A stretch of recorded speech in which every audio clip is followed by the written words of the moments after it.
Сайн байцгаана уу? За бүгдэнд нь энэ өдрийн мэндийг хүргэе. За өнөөдрийнхөө дугаараар болохоор хэдүүлээ нэг төдийлөн яригадаад байдгүй хэрнээ нэлийн чухал сэдвийн талаар ярилцах болно. За энэ бол premenstrual syndrome буюу биений эмний өмнөх хам шинж гэж орчуулж болох юм. За энэ нь болохоор биений эмний өмнөх үед ирэхээс өмнөх үед илэрдэг тодорхой шинж тэмдгүүдийн бүртэл бөгөөд за биений эм эренгүүт бол алга болчдөг. За гэхдээ хувь хүндээ бол нэлээд бас төвөгтэй байж болохоор ийм асуудлуудыг үүсгдэг ийм өөрчлөлт байгаа юм. Тэгэхээр энэний талаар дэлгэрэнгүй хэдүүлээ ярилцгаая.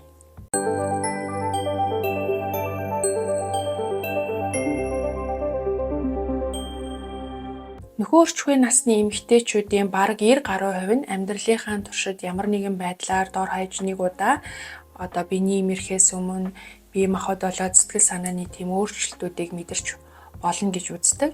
За жишээлх юм бол хөөх хүндөөрлөх, за тэгээд биений эм ирэхээс өмнө жоохон ингээл хөөнгтөх, гиз дүүрэх, за сэтгэл санаа жоохон тавгүй болох гэд ер нь бол өөрөөр хэлбэл бид нар биений эм ирэхийнхээ өмнө за ер нь биений эм ирэх төвчэн да гэдгийг мэдэрдэг шинж тэмдгүүд байдаг штэ. За тэднийг хэлээд байгаа. За эдгээр шинж тэмдгүүд нь таны хэвийн амьдралын үйл ажиллагаанд нөлөөлөх үс биш бол ерөөсөө хэвийн зүйл гэж үзнэ.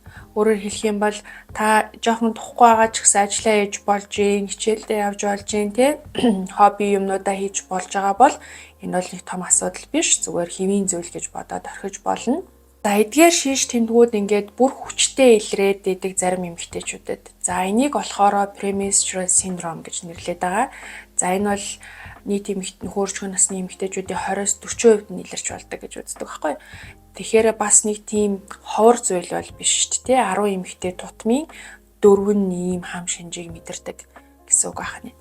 За гэхдээ мэдээж ийм тодорхой шалгуур байгаа л да. Жишээлбэл толгой илүү хүчтэй өвдөөд энэ сар илүү их уур хүрээд авах юм бол ийм синдромтой олчлоо гэж бодож болохгүй байх нь яг онцлогооны бол тодорхой шалгуур байдаг. За хэрвээ тэр шалгуурыг хангаж явах юм бол яг ийм premenstrual syndromeтой юм байна гэдэг онц тавьдаг.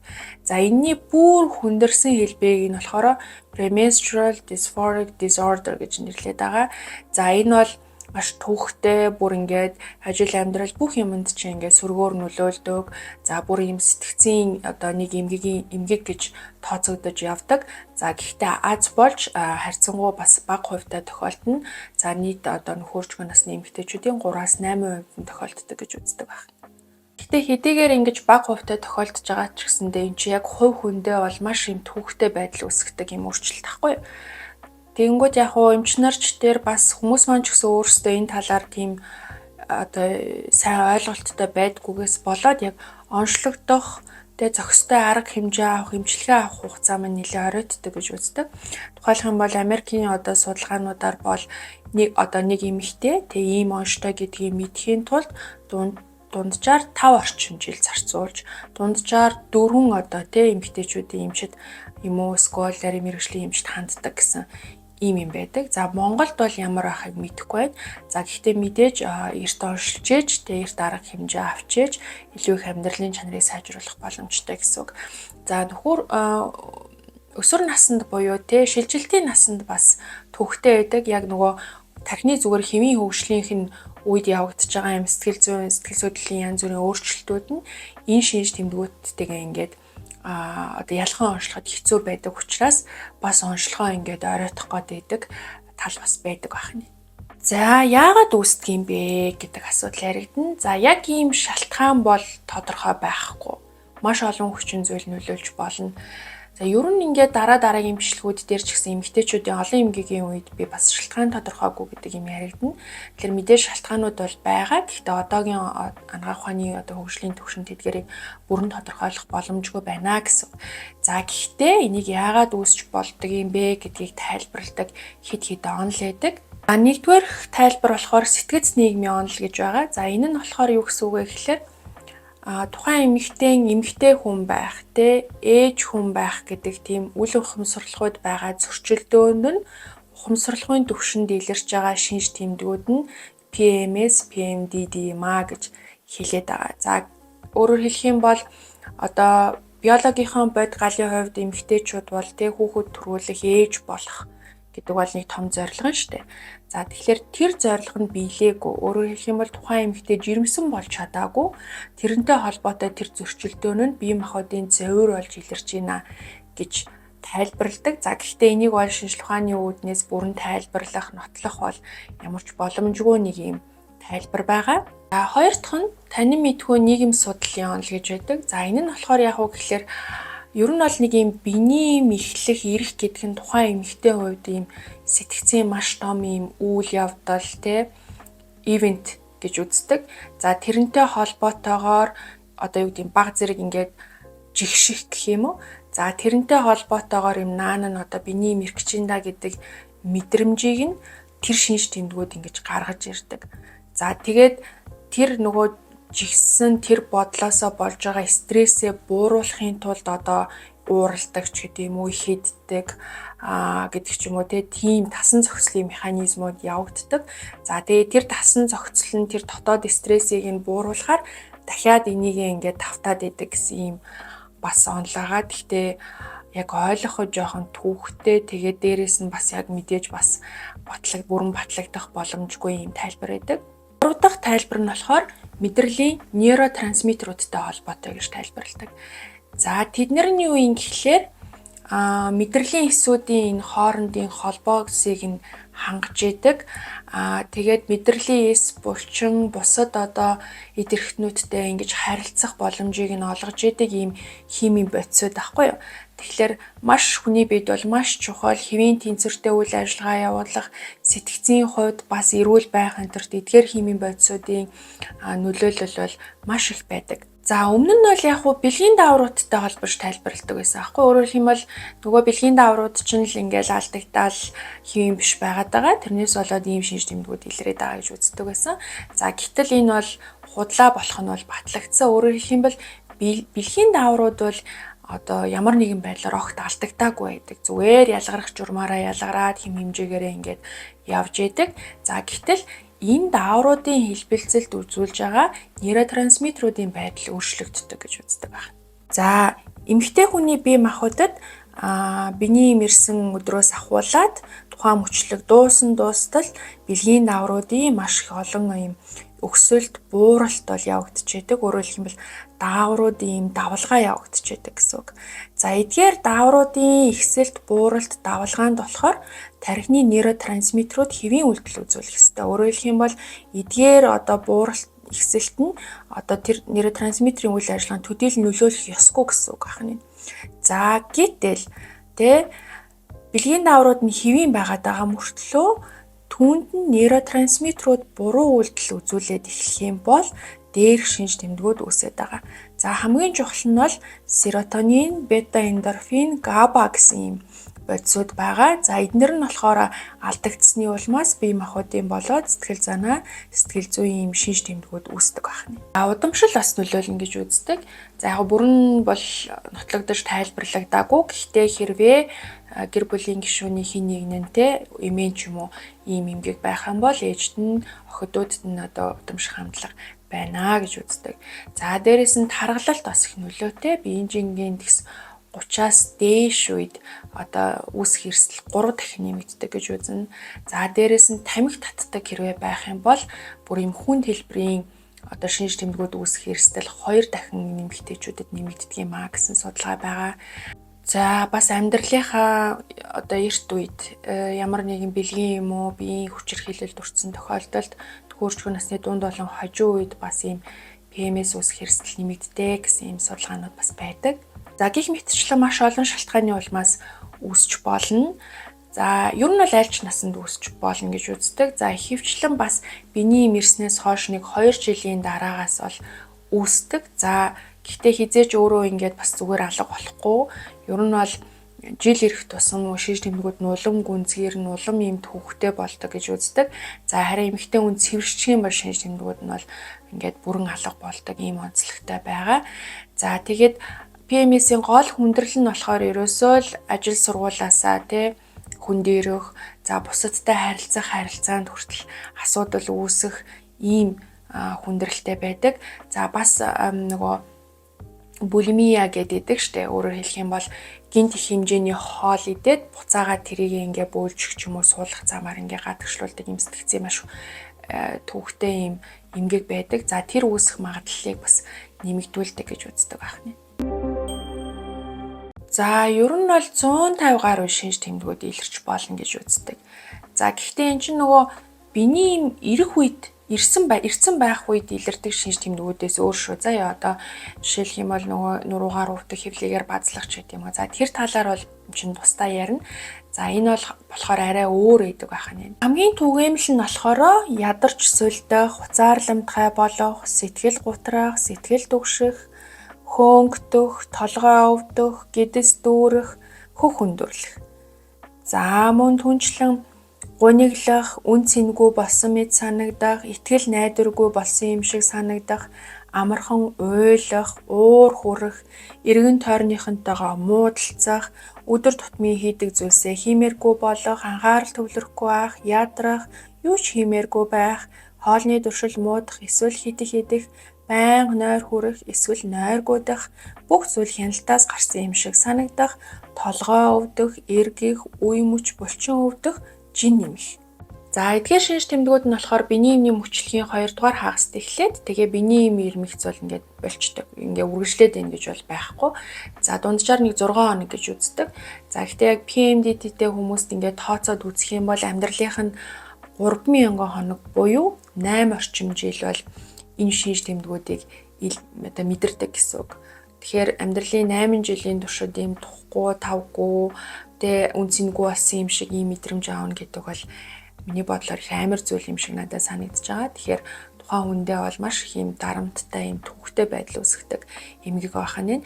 За зарим хүнд хэлбэрүүдийн үед бүр ингээ биений эм одоо ирснээс хойш 5-10 хоногийн турш ажлын бүтээмж нь муу байдаг гэсэн юм гарсан байгаа. Тэгэхээр одоо сарын бараг тал нь ингээл зовиртой ажлын бүтээмжгүй байхлаар чинь тэр хүний ажил амьдралд бол маш их нөлөө үзүүлдэг гэсэн үг. За яаж онцлох вэ гэдэг асуудал яригдана. Ямар нэгэн багжийн юм уу эсвэл лабораторийн шинжилгээнд бол ямар ч өөрчлөлт байхгүй. Өөрөөр хэлэх юм бол эмч таныг яхад үзээд туснаар шинжилгээд ийм байна гэдгийг онш тогтоох боломжгүй. За гэхдээ яг ийм тодорхой эмгэгүүдтэй бас ялган онцлох шаардлага гарна. Өөрөөр хэлэх юм бол саяны шинж тэмдэг илэрсэн болгоныг бид нэр PMS эсвэл PMDD гэж болохгүй.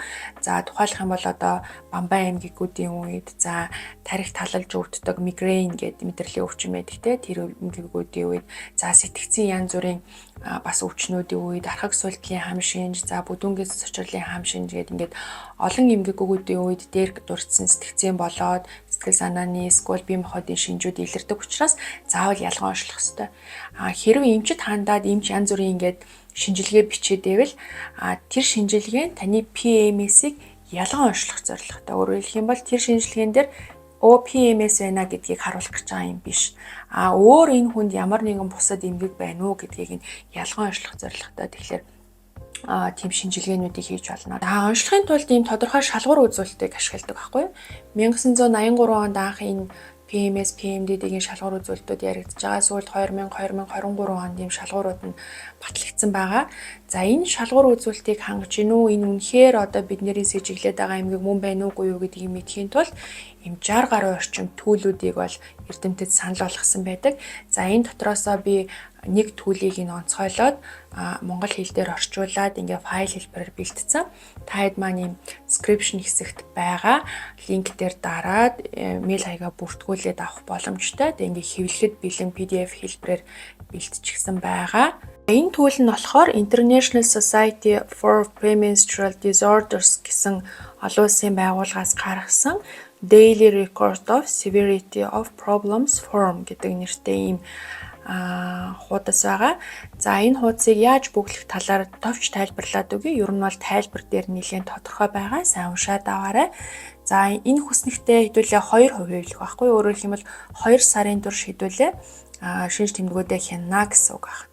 За тэгээд гарига тэмдэглэн биений ирсэн эхний өдрийн гарига тэмдэглэн за боор юм гарч ихэлсэн өдрийг тэмдэглэн за боор юмнасаа үргэлжлүүлээд цус гарч ихэлсэн өдрийг тэмдэглэн эсвэл цус гарч дуусаад боор юм гарсан өдрөө тэмдэглэн гэсэн үг. За тэгээд эдгээр шинж тэмдгүүдийг өөрийнхөө мэдрэмжийг бодож агаад ингээд 1-6 хүртэл дугаарлана гэсэн үг. За ер нь бол өдрийн төгсгөлд те ингээд тайван сууж агаад юмаа сайн бодож агаад энийг бас бөглөөрэй гэж зөвлөнө. Тэгээ яг ингээд бүх өдөр 2 сарын турш буюу 2 мөчлөгийн туршид ингэж бөглөх ёстой. За тэгээ бүгэлсэн энэ материалаа болохоор эмчтэй үзүүлнэ. За эмч маань энийг харж агаад шалгуур үзүүлэлтүүдэд харж агаад үнэхээр PMS вэ нү, PMDD вэ нү гэдгийг нь тодорхойлж өгнө гэсэн үг.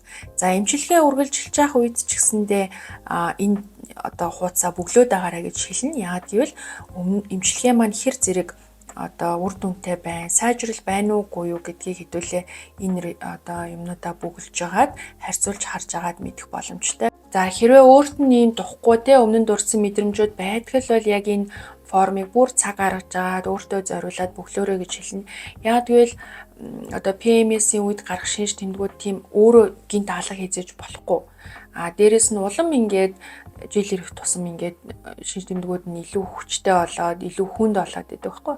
Тэгэхээр эртгэн ингээд онцлоод тэрнийхээ дагуу арга хэмжээг аваад сурчих юм бол өөрт нь маш хэрэгтэй байх болно гэж зөвлөмөр байна. Тэгвэл яаж эмчлэх вэ? За ер нь бол шинж тэмдгүүдийг бууруулах, амьдралын чанарыг сайжруулах зорилготой эмчилгээнүүд бол хийгдэнэ. За эмийн бус олон аргууд байгаа. За тэдгээр аргууд нь PMS-ийн үед бол ер нь дайггүй үр дүнтэй байна гэдэг нь бол нэлээд батлагдсан. Харин PMDD-гийн үед хэр зэрэг ач холбогдолтой байгаа нь бол бас төдийлөн тодорхой болоог байгаа. За хамгийн түрүүний зүйл бол дасгал хөдөлгөөн. Аэробикийн дасгалууд буюу одоо биеийн бүх булчинг ашигладаг, зүрхний цохилтыг ингээд нэмэгдүүлдэг ийм дасгал хөдөлгөөнүүдийг хийжээ гэж зөвлөж байгаа. За энэ нь болохоор эндорфины ялгаралтыг тархинд ихсгээд за тэгээд нөгөө шинж тэмдгүүдийг бууруулах нөлөө үзүүлнэ гэж үзнэ. За бие махбодын сэтгэл санааны хувьд ч гэсэндээ бас тун эерэг үр дүнтэй байгаа болох нь батлагдсан. За аэробик гэдэгт одоо жишээлбэл гүүх одоо хурдтай алхах, шогших, усан цэлэх, дугуй унах зэрэг дасгалуудаас хамаарна. За эдгээр дасгалуудыг болохоор дор хаяж 3 удаа 20-30 минутын турш хийгээрэй гэж зөвлөсөн байдаг. Бас нэлээд үр дүнтэй учраас заавал оролдоод үзээрэй. За кофеины хэрэглээ, хэмжээний чихэр агуулсан бүтээгдэхүүн хэрэглэх, даваас их хэрэглэх, согтууруулах ундаа хэрэглэх зэрэг энэ үеийн шинж тэмдгүүдийг бас илүү их хүнд хэлбэрээр үүсгэхэд нөлөөлдөг гэсэн юм судалгаанууд байдаг. Тийм учраас ер нь аль болохоор эрүүл амьдралын хэм маягийг бол зөвлөнө. Зарим витаминууд, эрдэсүүд бас шинж тэмдэг бууруулахад нөлөөлж байна гэж үзсэн байдаг. За гэхдээ эм чинь бол ямар нэгэн тийм тун хэмжээ бол зааж болохгүй байх гэж бодож байна. Харин эмчийн заавраар эмчит үзүүлээд эмчийн заавраар хэрэглээрэй гэж хэлнэ. За тухайлах юм бол витамин B6-г бол тодорхой тунгаар, тодорхой давтамжтайгаар хэрэглэх нь нэлээд эерэг үр дүнтэй байна гэдэг нь батлагдсан. За кальц байж болж байна, магний байж болж байна. За эдгээр нь болохоор нөхөх хөндөөрлөг, биеийн жин нэмэгдэх, мөчтөр хавгнах, одоо булчингаар өвдөх зэрэг ийм биеийн шинж тэмдгүүдэд бас тодорхой үр дүнтэй байна гэдэг нь бол нотлогдсон. За гэхдээ өөрөө дур мэдэж битгий ерөөсөө хэрэглээрэй. Заавал эмчийн заавраар хэрэглээрэй гэж зөвлөж байна. Таны мэдхийн зан үйлийн эмчилгээ бас хийгддэг. За гэхдээ энийг бол мэргэжлийн үнд хандна, сэтгэл зүйч юм уу сэтгэл судлаачид хандаад ер нь яаж уураа барихын яаж одоо сөрөг бодлуудаас ангижрахын, яаж өөрийгөө хамраад сурахын ч гэдэг юм уу. Тиймэрхүү байдлаар энэ сөрөг мэдрэмжүүдийг хүлээж аваад эргүүлээд түүнд дасан зохицож түүнийг даван туулах юм арга техникүүдийг заадаг. За тийм учраас яг ийм мэргэжлийн эмчт хандах хэрэгтэй. За өөр бас ийм бясалгал бас хийж болно. За зөв эмчилгээ бас их нөлөөтэй байж магадгүй гэсэн судалгаанууд байдаг. Гэхдээ яг ийм батлагдсан юмнууд бол байхгүй. Гэхдээ хортой зүйл байхгүй учраас туршаад үзээрэй гэж хэлмээр байна. Дараагийн шатны эмчилгээнүүд бол эмийн эмчилгээ байгаа. Тэр дундаас дааврын хавсарсан бэлтгэл буюу одоо нөгөө жирэмснээс хамгаалах эмийг бас ууж хэрглэж болно. За тэр маань яг ингээд даавар алдагдаад байгаа болохоор биш шүү дээ. Нөгөө нэг дааврын амар том давалгаануудыг чинь эмийн тусламжтайгаар яг ийм хэвийн түвшинд нэг түвшинд барьчаад байгаа. Нэг түвшинд даавар байгаад байгаа учраас дааврын нөлөөгөөр хямраад байсан тэр нейротрансмиттеруудын үйл ажиллагаа хэвэндээ орчиж байгаа. Тэрнтэй холбоотойгоор шинж тэмдгүүд багасж байгаа гэсэн үг. За гэхдээ ямар ч хамаагүй дааврын бэлтгэл бас нөлөөгүй. За яг нэг ийм найрлагатай, ийм тунтай бэлтгэлийг хэрэглэхийг зөвлөж байна гэсэн тийм өдөрдөмжүүд бол байгаа. Манайд Монголд зарагдж байгаа бэлтгэлүүдээс 1-2 тийм бэлтгэл байгаа. Гэхдээ энэ чинь бол бас нөгөө шууд нэрийг бол хэлж болохгүй байх. Тэгэхээр мэрэгжлийн эмчээс асуугаарай. Тэгээд асууж агаад яг үнэхээр уух шаардлага байгаа юу?